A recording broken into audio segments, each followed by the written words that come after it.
Porque hay quien sugiere que el siglo XX comienza y termina en Bosnia. Comienza con el asesinato de Francisco Fernando, el archiduque, en Sarajevo, y termina con la masacre en Srebrenica. Tito siempre tuvo mucho respeto y mucha admiración por Bosnia, porque él entendía que la Yugoslavia de la hermandad y la unidad, que era el lema de la Yugoslavia de Tito, se construía sobre esa diversidad étnica que tiene Bosnia, o sea, esa diversidad étnica y religiosa que tiene Bosnia. Y voy a usar a Edin Seco como pieza bisagra, porque a Seco le toca de niño el asedio a Sarajevo, que trascendió incluso después de los acuerdos de paz de Dayton. Que el fútbol, además, siempre tiene estas cuestiones multiculturales, migratorias, que una selección tan mixta tan mixta, vamos a decir, haya logrado lo que ha logrado. Sí, yo creo sí, que sí. para Serbia, para Croacia, No. claro, es Tiene un símbolo. es una falta de respeto.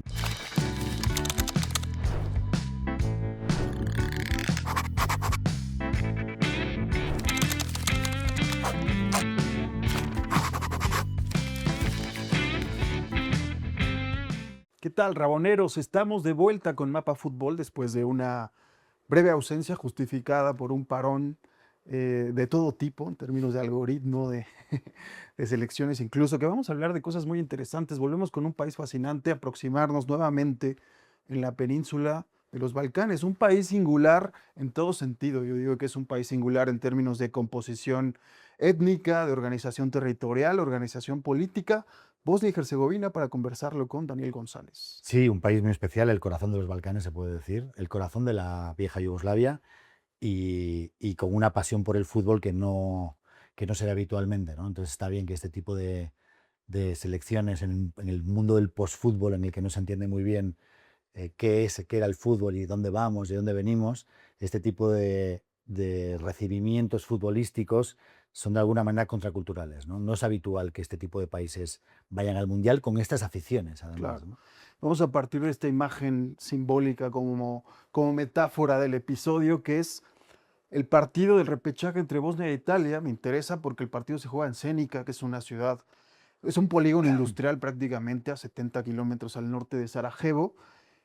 Y había edificios de estos bloques de hormigón socialistas escupiendo bengalas. Era una atmósfera típicamente balcánica, cosa que a mí me emocionó muchísimo. ¿Cómo viviste esa atmósfera? Sí, además les limitaron, es un estadio muy pequeñito, 15.000 sí, personas. 15.000, pero les habían Había limitado 9. por una Sí. sanción, les habían limitado a 9 y estaba completamente, la federación había pedido a los aficionados que no hubiera bengalas en el estadio porque podían Sí, una comprometer una sanción. posible sanción del estadio y abrir una investigación que pudiera conllevar a que Bosnia fuera cancelada del Mundial, ¿no? Entonces, ¿qué hicieron? Pusieron las bengalas en los edificios socialistas. Zenica es una ciudad, yo decía antes que es el corazón de los Balcanes y es el corazón de la extinta Yugoslavia, porque Tito utilizó Bosnia, bueno, vamos a hablar mucho de esto, ¿no? Pero los partisanos durante su rebelión, o sea, durante su defensa antifascista de la invasión nazi italiana, eh, se, se refugian en dos lugares. La isla de Vis,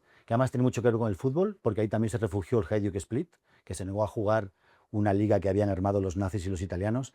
El Hajduk Split se negó a jugar esa liga y se refugió en la isla de Vis con Tito, y luego se refugian de nuevo en las montañas de Bosnia, donde se hace el primer consejo se llama el Consejo Antifascista de Liberación Nacional, sobre el que luego se construye Yugoslavia. Entonces Tito siempre tuvo mucho respeto y mucha admiración por Bosnia, porque él entendía que la Yugoslavia de la hermandad y la unidad, que era el lema de la Yugoslavia de Tito, se construía sobre esa diversidad étnica que tiene Bosnia, o sea, esa diversidad étnica y religiosa que tiene Bosnia. Y Zenica era la capital, digamos, de la industria armamentística de Tito. Entonces, tiene mucho que ver con Yugoslavia. Luego, además, cuando las dos, o sea, cuando se produce la desmembración, la balcanización, ¿no?, de Yugoslavia y se convierte en un estado gigantesco, se divide en 7 estados, en minúsculos o microestados, hay una tensión ahí también porque tanto Croacia como Serbia interpretan que Bosnia es de ellos. Entonces, el hecho de que Bosnia consiga su independencia y su estatus como Estado independiente, para los croatas y los serbios que habían desmembrado Yugoslavia, era como volver a tener Yugoslavia dentro de los Balcanes, ¿no? De alguna manera se puede decir que Bosnia es como la Yugoslavia, si hacemos un elixir de Yugoslavia y la exprimimos, lo que sale, o de la Yugoslavia que quería Tito, no de la Yugoslavia que fue, de la que quería Tito, con la que soñaba Tito, es Bosnia, un lugar en el que conviven serbios, croatas y bosnios, en el que conviven musulmanes ortodoxos y católicos, en el que ahora mismo la presidencia, hay 3 presidentes, o sea, se vota un presidente, pero la Constitución dice que tiene que haber siempre un bosnio, un croata y un serbio. Y hay más pistas. El penalti definitivo lo marca un chico de 21 años, Esmir Bajraktarevic, que es nieto de una familia que huye del genocidio de Srebrenica. Sí, Entonces, es muy potente. El chico nace en el medio oeste de Estados Unidos, que ahí te habla un poco de la diáspora bosnia, de toda esta globalización del fútbol. Y nos va a empezar a dar también pistas para empezar a rascar en la historia de Bosnia. Ya hablabas de la presidencia tripartita, que es una excepción, una singularidad, como lo hablábamos al principio del episodio. Un liderazgo rotativo, en el que tiene que haber un poco de consenso entre sí. los 3 grupos étnicos predominantes. Digamos que Bosnia en un 50% es bosniaco, los bosniacos son los bosnios musulmanes, en un 33% son cristianos ortodoxos, que son los serbios, que además tienen una república dentro de la propia Sí. Bosnia, Perska, y los croatas católicos, ¿no? Que tienen alrededor de un 13-14%, pero además Bosnia tiene frontera en el norte y en el sur con Croacia. Hay una ciudad, una costa de 20 kilómetros que se llama Neum, que está prácticamente inhabilitada entre Dubrovnik, que hoy es la gran joya del Adriático, y Split, una costa de 20 kilómetros que es prácticamente Sí, les dieron salida al mar. inaccesible. Sí, les dieron salida al mar, pero no tiene ningún sentido porque no hay Totalmente. ningún puerto de referencia. De hecho, se construyó un puente financiado por la Unión Europea. Cuando Croacia entra en la Unión Europea, claro, Croacia se convierte en una potencia turística de nivel mundial. Probablemente compite con España y con Italia y con Francia a nivel turístico, sobre todo en el veraneo, ¿no? Y para unir la Dalmacia y saltar esa costa bosnia y que el turista no tuviera que hacer, porque claro, Croacia es Unión Europea, Sí, espacio Schengen, tienen que... entonces tienes que pedir visado, pasar digamos, un control de pasaportes regular y tradicional. Entonces, para evitar eso, lo que hicieron fue construir un puente. Entonces, la Dalmacia está unida de sur a norte a través de un Sí, puente y no tienes que pisar Serbia, ¿no? Que también te da un poco de idea de lo que piensan los croatas sobre los bosnios en la vida diaria, ¿no? totalmente. Cuando vas en Croacia, por ejemplo, hay mucha mano de obra extranjera en el turismo de verano, pero los trabajos menos cualificados normalmente suelen ser bosnios. O sea, el que limpia los platos en la cocina es un bosnio, el que limpia el restaurante es un bosnio, las señoras que trabajan en los hoteles normalmente son bosnias. Es una mano de obra barata para un país, Croacia, que creció muchísimo tras la entrada en la Unión Europea. Pero sí, sí, es una relación complicada la que tienen. Además, esa relación yo creo que viene desde la época de Tito. Tito cuando construye, bueno, cuando se crea el Consejo Antifascista de Liberación Nacional, que es sobre lo que se construye Yugoslavia, Tito dice, bueno, aquí hay 2 potencias muy claras en la Yugoslavia en la que yo sueño, que son los serbios y los croatas, y que se odian históricamente porque los serbios son ortodoxos y los croatas son católicos. Entonces creó ahí en medio, que tiene que ver también con la invasión otomana y con la presencia otomana, creó una especie de república tapón que controlara un poco las ambiciones nacionalistas de serbios y croatas y funcionó perfectamente pues durante, no sé, vamos a poner 45 años, ¿no? Hasta el 80, hasta los Juegos Olímpicos de Sarajevo, Sí, en el en el 84. 84, que son los primeros Juegos Olímpicos de invierno de un país socialista, del bloque del Este, y que Tito decide que tienen que ser en Sarajevo, que es un mensaje que lanza Tito como para descentralizar un poco Belgrado y Zagreb, que eran las 2 grandes ciudades del momento, descentralizó eso y dijo, van a ser en Sarajevo, y quiso lanzar un mensaje de crecimiento económico, de estabilidad política al mundo, como de éxito socialista, desde una ciudad como Sarajevo, ¿no? Pero sí, Bosnia es un estado tapón. Y de hecho la República Srpska, esta fue, bueno, todas las grandes matanzas que hubo en la Guerra de los Balcanes, 2 o 3 de las más grandes fueron en Bosnia, ¿no? Fueron la antigua república, o sea, la actual República Srpska, que se crea en el momento en el que se desintegra Serbia, decide hacer una limpieza étnica en sus ambiciones nacionalistas por controlar todo el territorio que ellos consideran la Gran Serbia, ¿no? Empezaron las matanzas de Srebrenica, sobre todo, y de Mostar, que fueron una manera de demostrar que fueron, de hecho, yo creo, la que luego, con los acuerdos de Daytona, les permiten le dan, porque Bosnia-Herzegovina se convierte, a ver, perdón, me estoy liando. Bosnia-Herzegovina son un estado federado, que es Bosnia-Herzegovina, dentro de Bosnia-Herzegovina, y hay una república, que es la República de Srpska. Y esa República de Srpska, Occidente, la Unión Europea, la OTAN, les da valor legal después de la guerra de los Balcanes. Es decir, no existía esa república. Existía, digamos, moralmente, ideológicamente o oníricamente, o estos sueños nacionalistas serbios, ¿no? Pero no existía técnicamente hasta después de los acuerdos de Daytona, de la pacificación de Bosnia, que les dan la República de Srpska, y esa república luego se introduce dentro de lo que es la actual Bosnia-Herzegovina. Entonces, es una manera es muy complejo todo, porque digamos que la República de Srpska dentro de Bosnia tiene mucha más autonomía que Bosnia-Herzegovina. Totalmente. Tiene una policía propia, tiene un parlamento propio, tiene una capital propia. Entonces, ese equilibrio ha sido siempre complicado. Pero sí, Bosnia sigue funcionando como una especie de estado tapón entre las ambiciones nacionalistas de serbios y croatas. Vean, les sugiero que vean el mapa de la Sí, división territorial de Bosnia, porque en estos acuerdos, que además se dan en una base militar en Ohio, en Estados sí. Unidos, al final de la guerra, lo que desencadena ya la guerra de Bosnia de 1992 a 1995, la división territorial se da pueblo por pueblo, no se da, digamos, términos de norte-sur, sino se decide pueblo por pueblo en función de la predominancia étnica de cada lugar, ¿no? Exactamente. Que es lo que provoca esto que puede ser incomprensible realmente que Bosnia tenga frontera norte y sur con Croacia, que hay una ciudad ahí en el Adriático. Ya decías que hay dos entidades administrativas que dividen Sí. todo, que no es Bosnia y Herzegovina, que el nombre, digamos, no da pistas. Herzegovina es, digamos, el sur de Bosnia y Bosnia es la Bosnia antigua, lo que representa la Bosnia antigua. Ya hablabas de la Federación de Bosnia y Herzegovina, que ahí, digamos, que confluyen más o menos armónicamente croatas y bosniacos, es decir, católicos y musulmanes. Y luego esta República Serbia tiene componentes totalmente distintos que han sido incluso instigados por el propio Putin. Ahora que se han postergado mucho por la guerra de Ucrania, pero había una promesa ya de secesión muy concreta de Putin que iba a apoyar un movimiento secesionista ya abiertamente de la Federación de Bosnia y Herzegovina, que es interesante. Luego está el distrito de Bricho, que está en el noreste del país, que es un experimento político muy interesante que yo lo emparento mucho con lo que fue en su momento Fiume, que es la actual Sí, Rijeka, que es una ciudad libre en la que también confluyen. Creo que es la metáfora perfecta de la confluencia entre católicos, ortodoxos y musulmanes. Es una ciudad de 100.000 habitantes en la que yo digo que es un experimento político porque yo creo que todavía se está testeando esta convivencia armónica, tanto en términos sociales, económicos como políticos. Eh, pero creo que Bosnia es un ejemplo perfecto de lo que son las fronteras balcánicas, ¿no? totalmente. Relacionado con lo que decías de Putin y la influencia que se ha tenido Putin últimamente en la región, la guerra de Ucrania, digamos, la invasión de Ucrania por parte de Rusia lo cambió absolutamente todo, ¿no? Esa invasión básicamente es porque la Rusia imperial no se entiende sin Ucrania.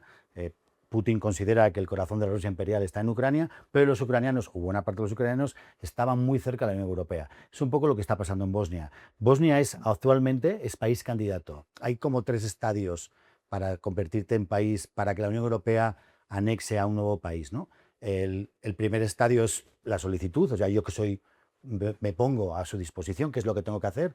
El segundo estadio es cuando la propia Unión Europea te considera país candidato. Y ahí ya tienes que cumplir una serie de parámetros para en 10 años poder, esto fue en 2022. Teoría, si Bosnia cumple todo lo que tiene que cumplir en términos de servicios financieros, derechos, ¿cómo se dice? Estado de Derecho, separación de poderes, las relaciones militares con el exterior, si cumple todo lo que tiene que cumplir, Bosnia en 2032 podría ser país. Y esto parece que se está acelerando porque eh, Putin está influyendo mucho en la República de Srpska, no porque lo que Putin, o sea, Serbia también es país candidato para la Unión Europea. Lo que Putin yo creo que entiende es que si aviva el conflicto en Bosnia-Herzegovina con la República de Srpska, puede provocar un proceso independentista o un proceso de autodeterminación de la República de Srpska, lo que va a romper cualquier relación con la Unión Europea. Es decir, la Unión Europea no va a tener un país, no va a anexar un país en el que hay unos conflictos independentistas o de autodeterminación tan fuertes como los que Putin parece querer implantar en Bosnia. Entonces, todo tiene que ver con cómo, porque la puerta, históricamente y geográficamente, la puerta de Europa a Asia es Estambul. Pero si lo entendemos un poco más, probablemente sea Sarajevo. Claro. O sea, verdaderamente Sarajevo es una donde el Imperio Otomano tuvo una presencia muy fuerte, en la que miles, decenas de miles de personas se convirtieron al Islam para formar parte, digamos, de las estructuras, poder participar de la economía del país. Entonces, todo eso se ha mantenido, con lo cual tener un país musulmán en el corazón de los Balcanes y que forme parte de la Unión Europea es muy interesante geopolíticamente para Bruselas y también para Putin. Claro. Pero Putin no creo que tenga tanto que ver con ansias imperialistas, sino más que nada con remover el tablero Totalmente. para que Bosnia o para que los países balcánicos no formen parte de la Unión Europea y él perder esa influencia histórica de la Unión Soviética que sigue, porque Serbia la tiene Claro. clarísimamente y que podría avivar un poco el polvorín de la región. Pero yo creo que tiene mucho que ver con eso. Ahora, va por ahí, ya lo sugerías, que es interesante. La gente se preguntará por qué hay musulmanes en Bosnia. Porque el Imperio Otomano, digamos que controló toda la península y un poco por qué quedaron esos musulmanes en esa zona particular geográfica. Está lo que se denominaba, ya hablabas de la integración económica y cultural, que los bosnios, los bosniacos, fueron los únicos que aceptaron el traje, digamos, otomano con convicción para integrarse en la economía, en la cultura, la sociedad, porque ellos provenían de la iglesia de Bosnia, que ya era una iglesia herética, es decir, ellos ya estaban subyugados o no reconocidos por católicos y ortodoxos, ¿no? Entonces, de alguna manera, ellos se reconocieron en esta nueva fe, en el Islam, para encontrar su lugar en esa estructura social y religiosa, ¿no? Y hay escritos del sultán de la época, textos del sultán de la época, diciendo, sorprendido, de que eran más musulmanes que ellos mismos. Exactamente. Es decir, que para demostrar, digamos, su acercamiento al sultán, al sultanato, se convirtieron en más musulmanes que los propios musulmanes, ¿no? Exactamente. Entonces se radicalizaron muchísimo más. Y luego, además, digo, hay muchos avatares europeos, es una zona muy compleja históricamente, pero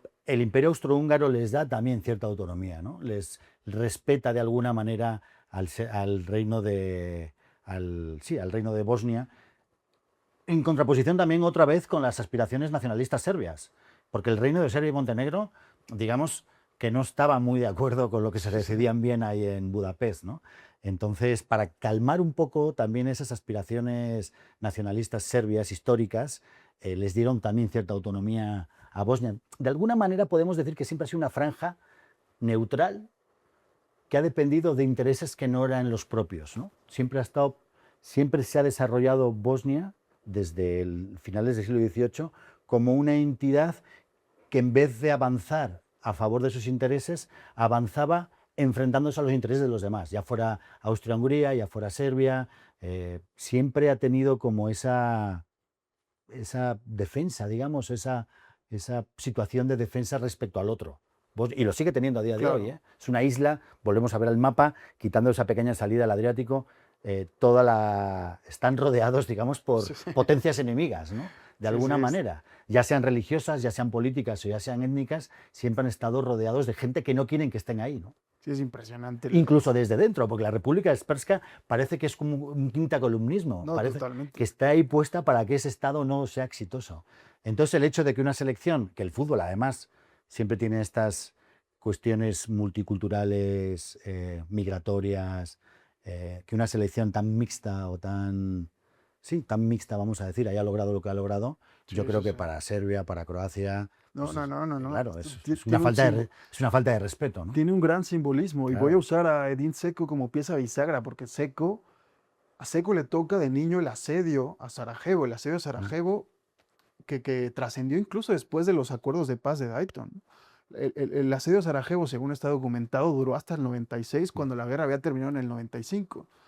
Dzeko, digamos que es una pieza bisagra entre los hijos directos de la guerra, esa generación que luego va a Brasil 2014, de Misimovic, de Pjanic, de Dzeko, que digamos que crecen como niños durante la guerra de Bosnia, y los nietos de la guerra, que son los que acaban de clasificar ya, que son parte de la diáspora ya bosnia, ¿no? Pero es muy, muy, muy sorprendente, muy impactante que un país de 3 4 millones de habitantes, la gente tome conciencia de lo que supone que un país totalmente rodeado, asediado, que eh, tiene que debatirse entre plegarse entre una u otra potencia, pueda clasificar un mundial de fútbol. Edin Dzeko me parece que es una figura representativa de lo que es Bosnia y que nos puede llevar a entender cómo se dieron las cosas en la guerra de Bosnia. A ver, desmoronamiento de los Balcanes, principios de los 90, Bosnia aprovecha la oportunidad como la aprovecha Eslovenia, como la aprovechan Croacia sobre Croacia todo. para emitir su proclamación de independencia y ahí entra el conflicto directo con la República Serbia dentro de Bosnia. ¿Cómo se dan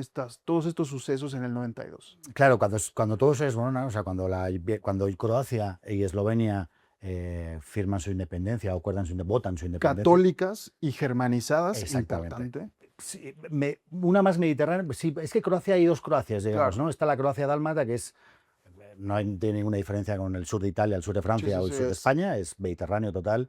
O sea, caminas por las calles y no tienes la sensación de estar claro. en un país balcánico.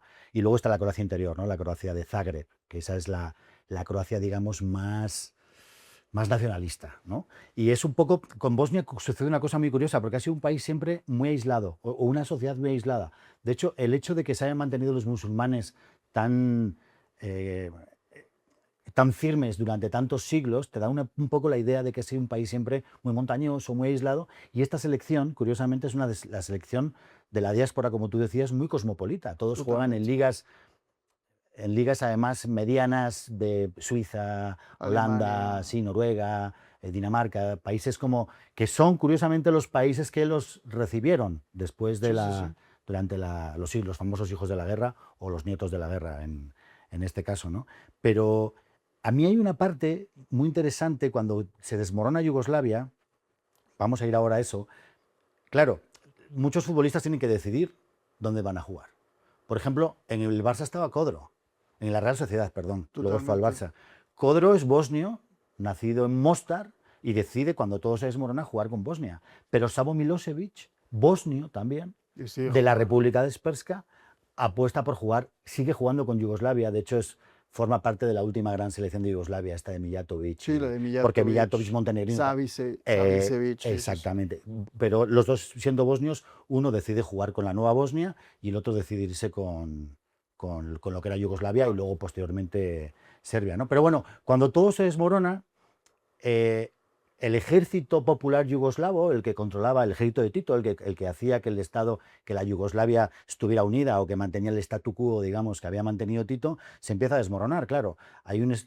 Cuando Croacia firme la independencia, ¿qué pasa con el ejército? Pues hay muchos croatas que fundan el nuevo ejército de Croacia, pero hay muchos serbo-croatas que siguen defendiendo a la vieja Yugoslavia o a la Serbia, que era lo que quedaba, ¿no? La Serbia de Milosevic. En Bosnia, cuando entra en su proceso de autodeterminación, en su proceso de independencia, pasa un poco lo mismo, ¿no?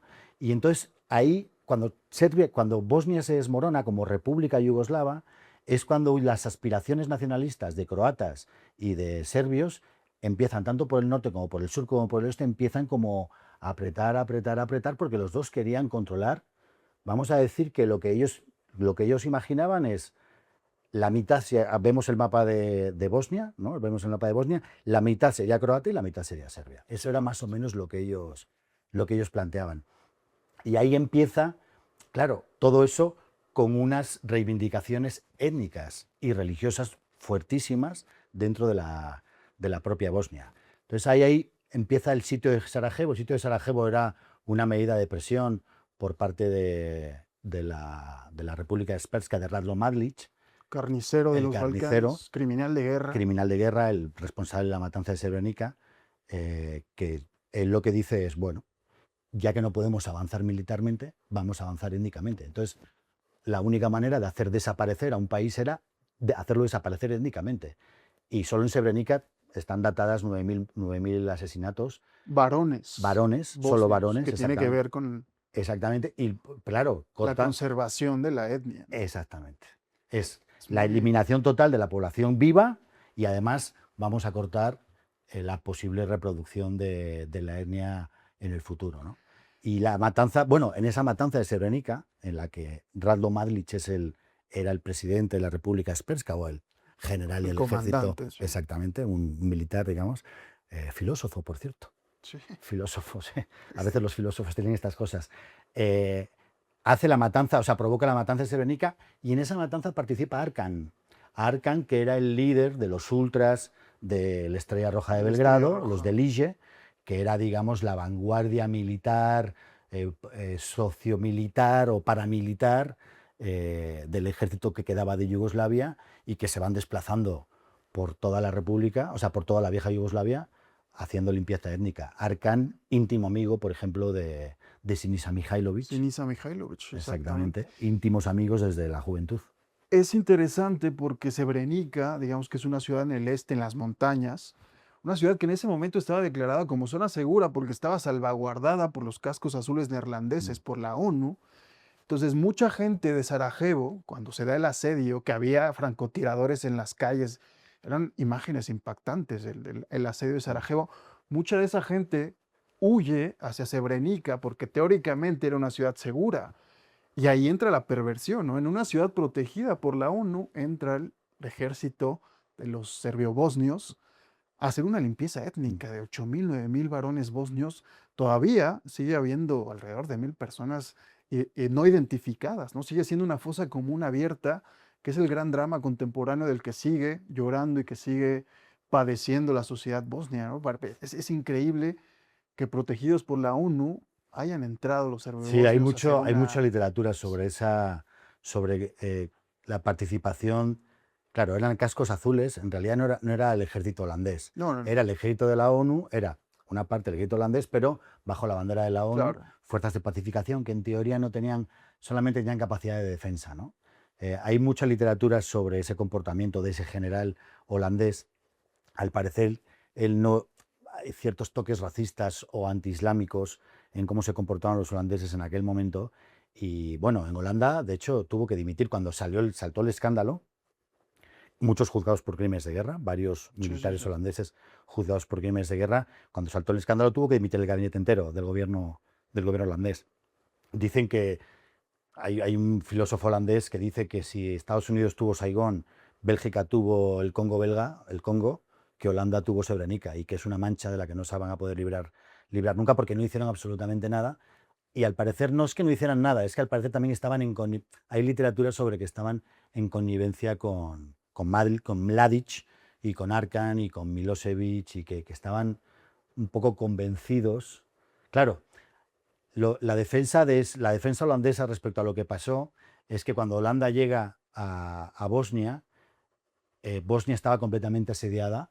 La primera medida que tomó el ejército popular yugoslavo, lo que quedaba del ejército yugoslavo, era el asedio. Es decir, cortamos agua, cortamos alimentos hasta que se mueran de hambre, ¿no? En algún momento tiene que caer esto por su propio peso, más luego lo del terror en las calles con los francotiradores, ¿no?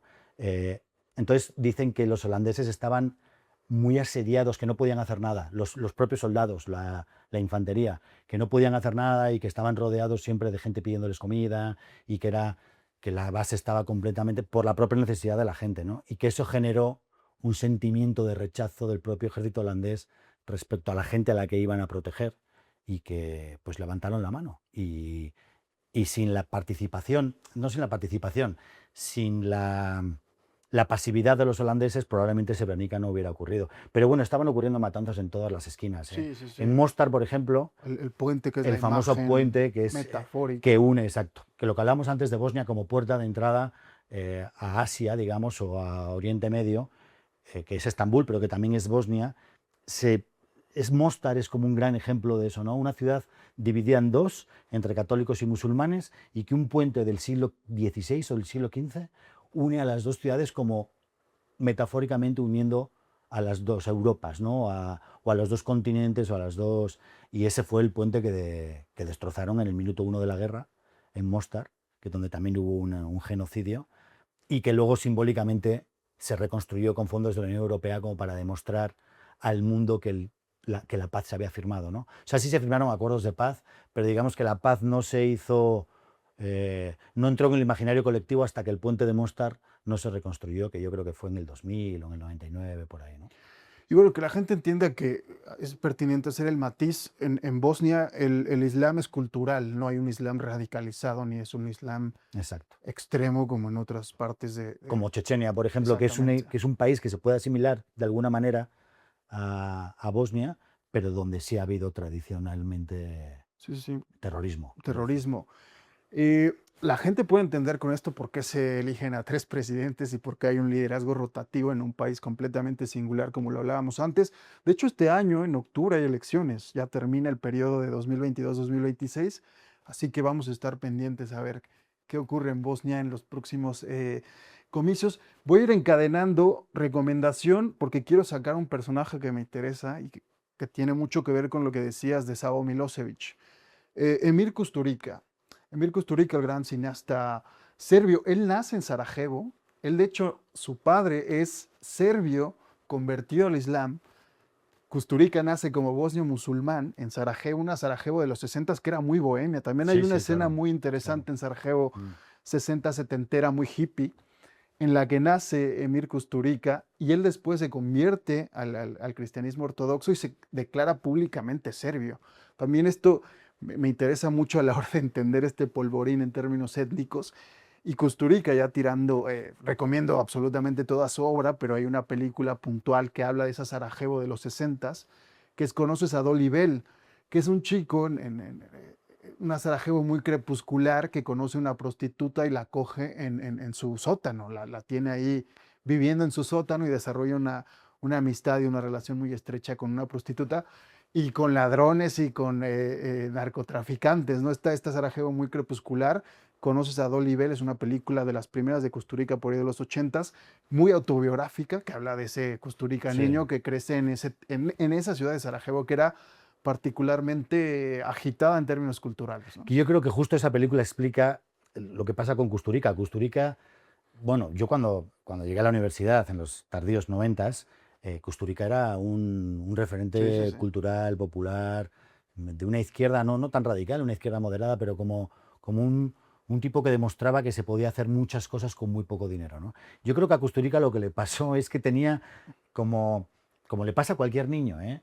El niño que crece en un pueblo pequeño, vamos a poner en México, y que ve a la Ciudad de México como el lugar donde pasan las cosas, ¿no? Y Belgrado era un poco eso, Belgrado, y además ese Belgrado al que él se muda con 18 años, con 20, con 22 años, era un Belgrado muy bollante, porque Tito había permitido, o Yugoslavia había permitido, había mucha cultura, mucha injerencia extranjera, a diferencia de lo que ocurría en otros países del bloque socialista, digamos, ¿no? Que eran mucho más cerrados. No llegaba cine estadounidense, no llegaba Claro. cine europeo. En Yugoslavia sí pasaba y en Belgrado todavía más. Entonces yo creo que Kusturica como que se emocionó con ese Belgrado y dijo, yo tengo que formar parte. De alguna manera él también es como el fundador del movimiento cultural que había en Belgrado a nivel musical, a nivel. Junto a Bregovic, su Exacto, músico de cabecera. Bregovic, Kusturica, hay un escritor ahora mismo que no recuerdo el nombre también, que eran muy yugoslavos, pero al mismo tiempo eran muy globales, muy internacionalistas, ¿no? Y yo creo que Kusturica se emocionó con esa idea romántica de Belgrado. No sé si hasta el punto de demostrar que era serbio, así, ¿no? Eso, porque ahí entra ya más la idea de la patria Totalmente. son ideas más personales. De Pero yo hecho, creo que a nivel cultural sí fue lo que le pasó. rompe con Bregovic, que es su músico de cabecera, después de Underground, que es una película fundamental que te Yo explica, creo que es la gran película exacto, la de. gran película sobre los Balcanes. Exactamente. Rompe con Bregovic después de Underground por desavenencias 100% ideológicas. Después Kusturica ya se vuelve cercano a los nacionalistas serbios Sí, y ahí termina, digamos, el mito de Kusturica como bosnio. sí. Daniel González, ¿alguna recomendación puntual? Pues mira, hablando del puente de Mostar, del famoso puente de Mostar, hay una novela de Ivo Andrić, el premio Nobel yugoslavo, eh, que transcurre en Visnegrad, es una ciudad muy similar a Mostar, transcurre en Bosnia, y es la historia de cómo de un puente, Puente sobre el Drina, ¿no? exactamente, un puente sobre el Drina, que es la historia de un puente desde la construcción del puente por el sultán en el siglo XV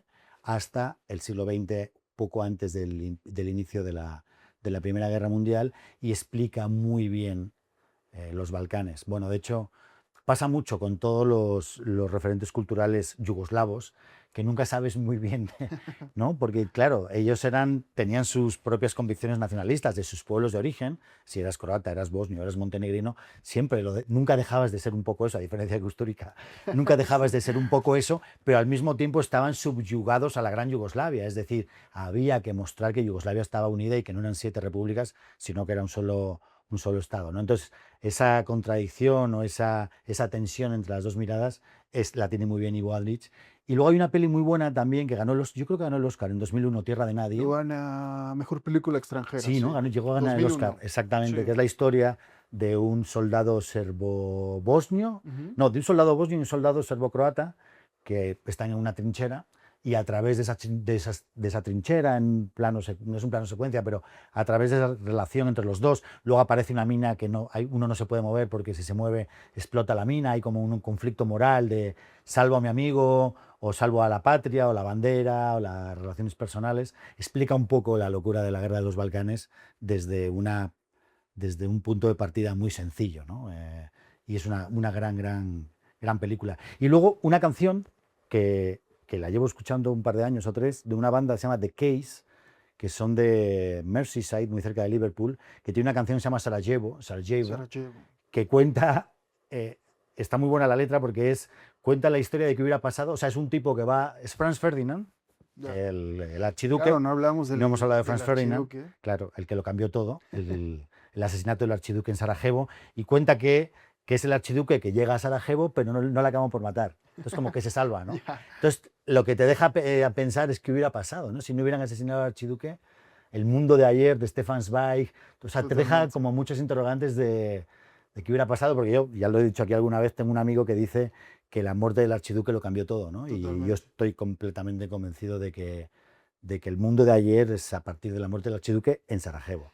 Entonces, la canción, el libro y la peli, ahí van. Es un gran cierre porque hay quien sugiere que el siglo XX comienza y termina en Bosnia. Comienza con el asesinato de Francisco Fernando, el archiduque, en Sarajevo, y termina con la masacre en Srebrenica. Sí. Es decir, se puede trazar esa teoría y creo que es perfectamente comprobable, ¿no? Sí, ojalá, ¿no? O sea, ojalá esto hubiera sido un paréntesis, ¿no? O sea, es decir, que pasemos, vamos a suponer que estamos en Austria-Hungría, ¿no? La Europa está pacificada, la edad de oro de la seguridad que decía Stefan Zweig, no matan, o sea, matan al archiduque, tenemos este siglo de locura, de guerra, de matanzas, de violencia extrema, de posmodernismos, de esta locura en la que estamos viviendo ahora, y ojalá Srebrenica hubiera sido un punto y aparte y haber vuelto a la Viena de A la Freud y bien, de sí.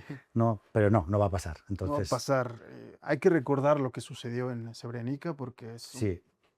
Sí, porque un bochorno sí, y en además todo yo sentido. pienso mucho en eso, ¿eh? Una herida abierta Sí, de... es una guerra. Yo de niño en la tele, de niños, me acuerdo que veías, bueno, lo que más te impactaba eran las hambrunas africanas, ¿no? Biafra, Somalia, Etiopía, aquellas hambrunas que decías, "Jo, ¿qué es esto, no? Lo que no, claro, ya estabas un poco ya despersonalizado porque estaba pasando, porque se vieron hambrunas de hecho, a los niños delgaditos en España de esa época, de los 80 y de los 90, se les llama bosnios. Es Ujú. como, los niños que están muy Ya, delgados, les pareces bosnio. ya. Entonces se quedó como en el imaginario popular esos niños desnutridos. Lo más loco de todo es que estaba sucediendo a 1 hora de avión de Roma y casi 2 horas y media de carretera de Viena. Es decir, no era un lugar lejano con el que no tuvieras ningún contacto, ¿no? No había el exotismo africano. No digo que esté justificado lo de África, ¿eh? No, no, Simplemente no. te digo la Sí, sí, relación sí. que tienes.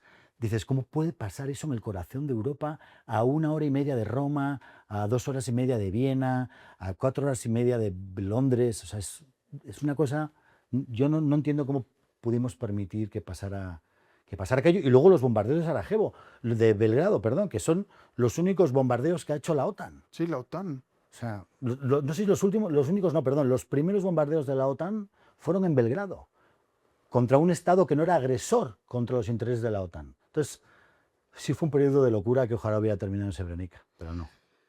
Hasta acá llegamos con Mapa Fútbol Daniel González. Espero habernos redimido con este episodio especial de Bosnia y Herzegovina. Nos vemos en la siguiente. Hasta pronto.